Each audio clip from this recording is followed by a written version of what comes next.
రోట్లో దంచిన తర్వాత ఇలా ఉంది. నేను జస్ట్ మిక్సీ పెట్టాను లైట్గా.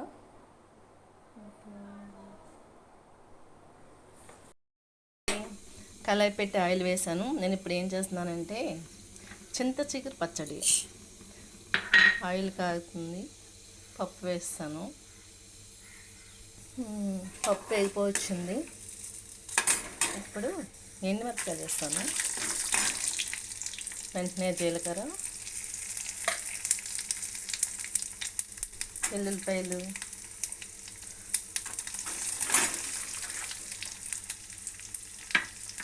అవి వేగిపోయినాయిగా. ఒక కప్పు ఉల్లిపాయలు వేస్తున్నాను.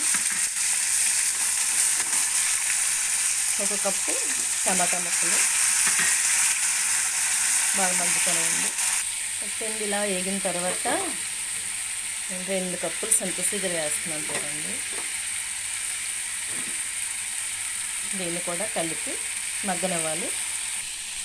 ఇప్పుడు సరిపడా ఉప్పు వేసుకుందాం. వేసేసుకొని